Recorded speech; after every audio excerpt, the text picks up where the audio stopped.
भूतिया ब्रिज से गिरी ट्रेन। अरे नहीं नहीं सर, नंबर 5 वाली ट्रेन की अभी अभी खबर लगी है। सुना है वो ट्रेन बेकाबू हो गई है। क्या? फिर से? जल्दी से बड़े मैनेजर साहब से कांटेक्ट करो। जी। वो आदमी अभी ट्रेन को काबू में करवाने के लिए बड़े मैनेजर से कांटेक्ट करने ही वाला था कि तभी एक अनहोनी हुई। अरे नहीं। क्या हुआ?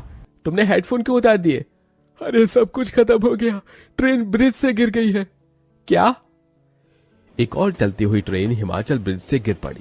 नीचे ही एक गहरी नदी बह रही थी जिसका बहाव इतना ज्यादा तेज था कि ट्रेन के गिरते ही वो पानी के साथ दूर बह गई। ऐसे ही सिलसिला जारी था। अगर कोई भी ट्रेन उस ब्रिज से गुजरती थी तो वो कभी अपनी मंजिल तक नहीं पहुंच पाती थी। अगले दिन फिर से एक और ट्रेन वहां से गुजरी। पूरी ट्रेन खचाखच पैसेंजर से भरी हुई थी और उसमें एक बड़ा इंजीनियर भी सफर कर रहा था।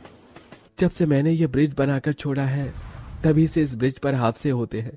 आज तो मैं इसकी वजह को जानकर ही रहूंगा। सभी का सफर अच्छे से जारी था और चलते चलते ट्रेन उस पुल पर पहुंच गई, जहां पुल पर पहुंचते ही ट्रेन चलते चलते रुक गई। अरे इस ट्रेन को क्या हुआ? ये अचानक क्यों रुक गई? अरे भाई, किसी ने चेन खींची है क्या? ट्रेन क्यों रुक गई? देखिए सभी शांत बैठ जाइए, हम अभी रेलवे डिपार्टमेंट को इसकी खबर देते हैं। अरे लगता है कि ट्रेन खराब हो गई है। हाँ हाँ, मुझे तो डर लग रहा है। देखिए घबराइए नहीं, अभी बस डिपार्टमेंट से कनेक्ट होने की कोशिश। कौन था? तो तू आखिर आ ही गया। लगता है आज हमारी आत्मा को सुकून मिल जाएगा। भूत? सिर्फ भूत नहीं, हम भी हैं। चुड़ैल? क्या हुआ? अब क्यों तेरे चेहरे पर 12 बज रहे हैं? बोल, हमें मारते वक्त तुझे डर नहीं लगा था? कौन हो तुम? मैंने तुम्हारा क्या बिगाड़ा है? क्या बिगाड़ा है? अरे हमें मार कर तू सब कुछ भूल गया। लगता है कि तुझे सब कुछ याद दिलाना पड़ेगा। अरे नहीं, कल तो यह ब्रिज लगभग बन गया था, लेकिन आज ये फिर से कैसे? सर, मुझे तो लगता है कि ये बाकी के मजदूर जो बोल रहे हैं वो सच है। शायद इस ब्रिज को टिकाने के लिए हमें इसे किसी की बलि देनी होगी। ओह गॉड, अब तुम ये अंधविश्वासी बातें मत करो। भला किसी की जान का इस ब्रिज से क्या लेना देना है?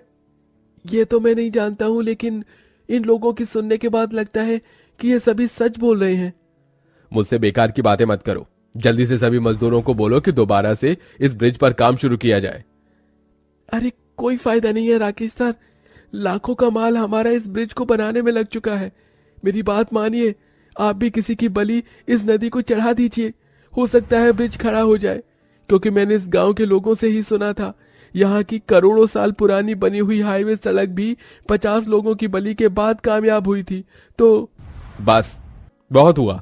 ब्रिज का ना टिक पाना एक टेक्निकल इशू है, इसका लोगों की जान से कोई लेना देना नहीं है। तुम काम दोबारा शुरू करवाओ और इस बार मैं कुछ नहीं सुनूंगा।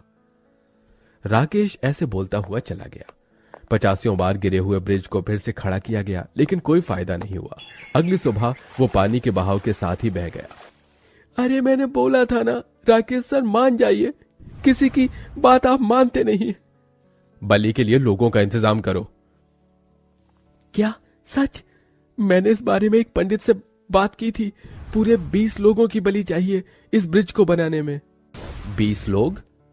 ठीक है, जहां भी कोई अकेला मिले, फिर चाहे वो बच्चा हो, बड़ा हो, बूढ़ा हो, औरत हो या फिर आदमी, किसी को मत बख्शना। राकेश सर, ये आप ही हैं? मुझे किसी भी हाल में इस ब्रिज को बनाना है ताकि पूरी दुनिया मेरी कारीगरी की तारीफ करे, और उसके लिए मैं किसी भी हद तक जा सकता हूं। राकेश अपने ब्रिज बनाने के काम में जानवर बन चुका था। उसे बच्चे, बड़े, बूढ़े किसी की चिंता नहीं थी। राकेश ने गांव में अपने आदमी छुड़वा दिए जो लोगों को अगवा करने लगे। अरे देख, आज ना मैंने छोड़ छोड़ मेरी सहेली को बहरूपिए।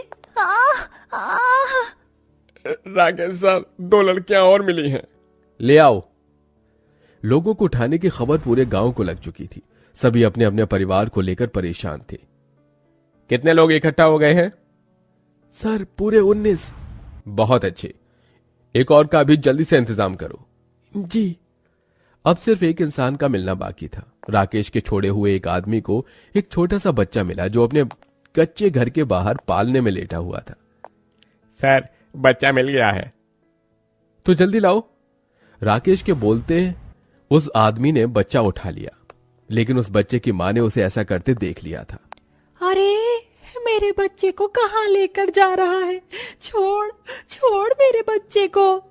अरे नहीं, भागो। वो आदमी बच्चे को लेकर भागने लगा। उसकी मां भी उसके पीछे ही थी और भागते भागते वो नदी के पास पहुंच गए, जहां राकेश ने बाकी के लोगों को भी अगवा किया हुआ था। सर, लीजिए बच्चा। बहुत अच्छे। मेरा बच्चा मुझे वापस करो, मेरा बच्चा मुझे दो। ये किस ड्रामे को ले आया है तू? अरे ये इसकी माँ है, अब मुझे इसने देख लिया था इसीलिए पीछे पीछे आई। फर्क नहीं पड़ता। साहब, मेरा बच्चा मुझे दे दो। बच्चा चाहिए तुझे? बोल।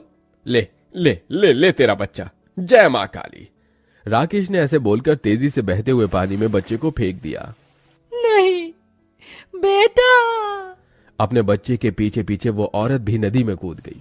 पानी के तेज बहाव की वजह से उसकी हड्डियां टूट गईं और वो उसी समय मर गई। बलि की शुरुआत हो चुकी है, चलो बाकियों को भी ठिकाने लगा दो।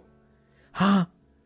नारियल फोड़े गए और मां काली की मूर्ति रखकर एक एक कर राकेश ने तलवार से लोगों की बलि चढ़ा दी और उन्हें काट काट कर उस नदी में फेंक दिया। खून के रंग से नदी का पानी लाल हो गया था। जय मां काली। बाबा जी जल्दी से हवन शुरू कीजिए। नगाड़ों और ढोलकों की आवाज में हवन कराया गया और अगले दिन से फिर से ब्रिज बनना शुरू हो गया।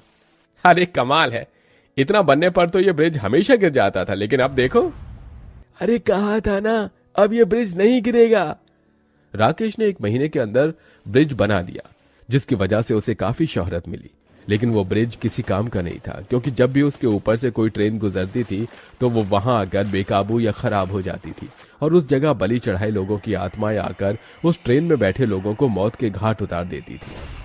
अब तो सब कुछ याद आ गया होगा ना तुझे? मुझे माफ कर दो, मैं नहीं जानता था कि तुझे क्या लगा कि ये पुल तेरी काबिलियत की वजह से रुका हुआ है? नहीं, ये पुल हमारी समाधि है, इसे हमने रोका हुआ है और जो कुछ भी हमारी समाधि से गुजरेगा उसे हम नहीं छोड़ेंगे। अब तुम में से कोई नहीं बचेगा, सभी मारे जाएंगे। मुझे माफ कर दो। तुझे माफ कर दे? अरे आज तो तू मिला है, अब तू नहीं बचेगा। जिसका तूने सबसे ज्यादा दिल दुखाया था, आज वो माँ ही तेरा विनाश करेगी। यहाँ सबसे पहले तू मरेगा और उसके बाद ये सभी। चुड़ैल के ऐसा बोलते ही सभी के बीच से एक चुड़ैल आई। वो वही औरत थी जिसके बच्चे को राकेश ने मारा था। तुझे मैं नहीं छोड़ूंगी। वो चुड़ैल इतनी ज्यादा गुस्से में थी कि उसने अपने पैने नाखून राकेश के गले में आर पार कर दिए और उसे भी नीचे बहते हुए तेज बहाव के पानी में ही फेंक दिया। राकेश को मारकर भूत चुड़ैल बाकी पैसेंजर्स की तरफ को बढ़ ही रहे थे कि तभी अरे ये क्या हो रहा है? हम गायब कैसे हो रहे हैं? आज हमने अपने असली गुनहगार को सजा दी है, यही वजह है जो हम अब मुक्त हो रहे हैं। राकेश को मारने से भूत चुड़ैलों को मुक्ति मिल गई, लेकिन उनके वहां से गायब होते ही पुल टूटने लगा। अरे नहीं, ये पुल तो गिर रहा है। अरे सभी अपनी गर्दन पर हाथ रखकर नीचे बैठ जाओ, अब ट्रेन पानी में गिरेगी। ट्रेन पानी में जोर से आकर गिरी। वो ट्रेन नदी में डूब ही रही थी कि तभी रेलवे डिपार्टमेंट के कुछ लोग नाव और अलग अलग इक्विपमेंट्स के साथ लोगों को रेस्क्यू कर रहे थे। वो एक एक करके ट्रेन में फंसे पैसेंजर्स को बाहर निकाल लेते हैं। वहीं सभी की आंखों के सामने पुल टूटकर रेत हो गया। उसमें बैठे सभी पैसेंजर्स अब बच गए थे। उन्होंने बचने के बाद दुनिया को राकेश की सच्चाई बताई। सभी को अब राकेश जैसे बड़े इंजीनियर से घिन आने लगी थी, लेकिन अब सब कुछ ठीक हो चुका था। पुल टूटने के बाद वो भूत चुड़ैल वहां कभी नहीं आई और उस जगह को खाली ही छोड़